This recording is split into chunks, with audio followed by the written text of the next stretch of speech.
yo, what's up? No. No? Not what's up. What's up? Oh, the app on the phone.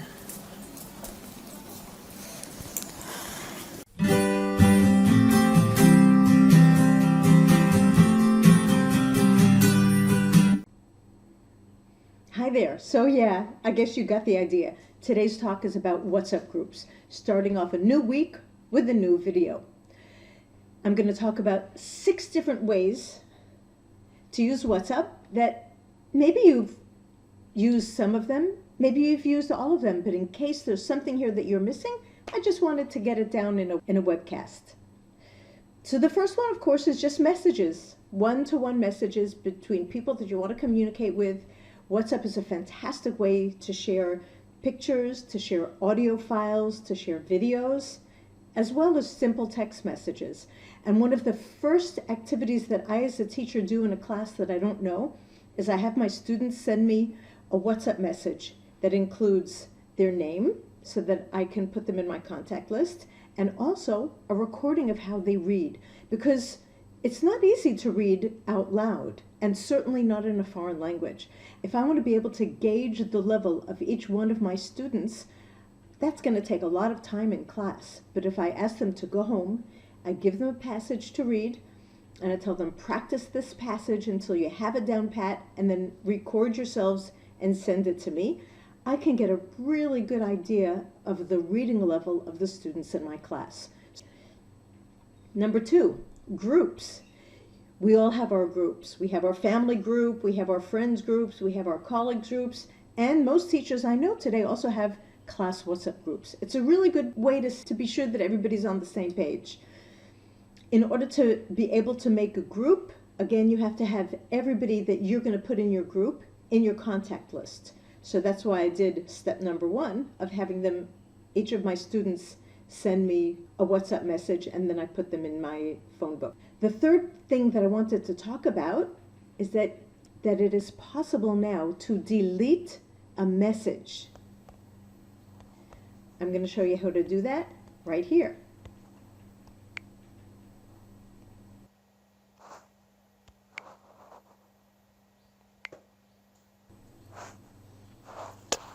Number 4 is another way to use WhatsApp group, and that's by using broadcast groups. And this is how you make a broadcast group.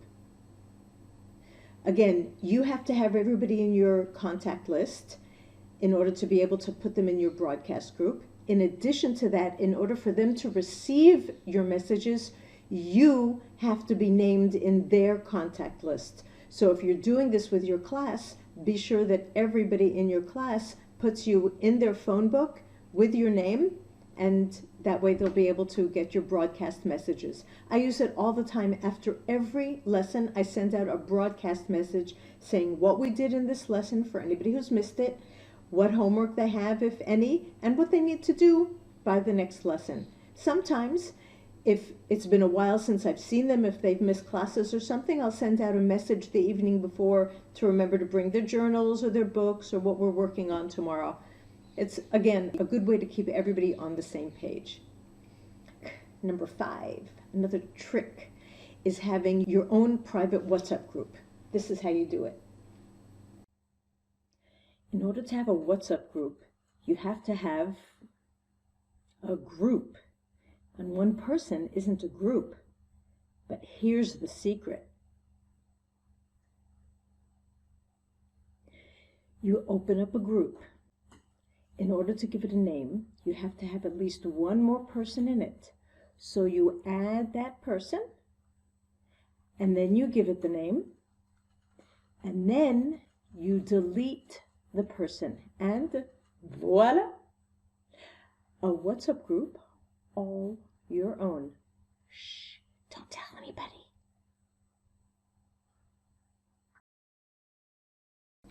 And why is this so helpful? Because lots of times I'll prepare something that I know that I want to send to all of my students at the beginning of the lesson. Let's say every lesson that I have this year begins with a journal entry in their diary.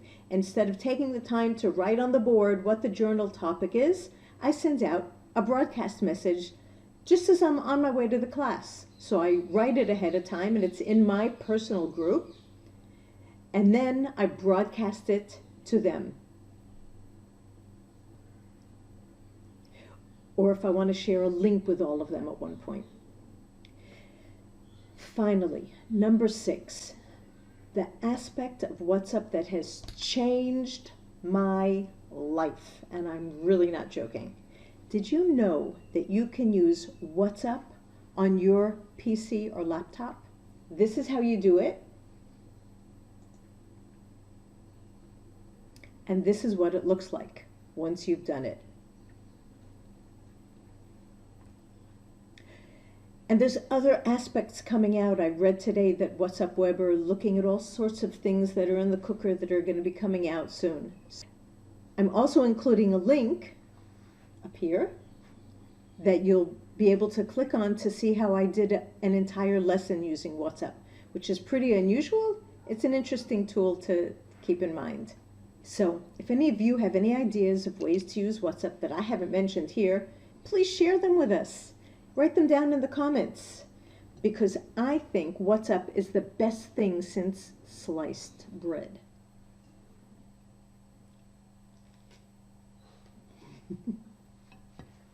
Bye. Oh, subscribe.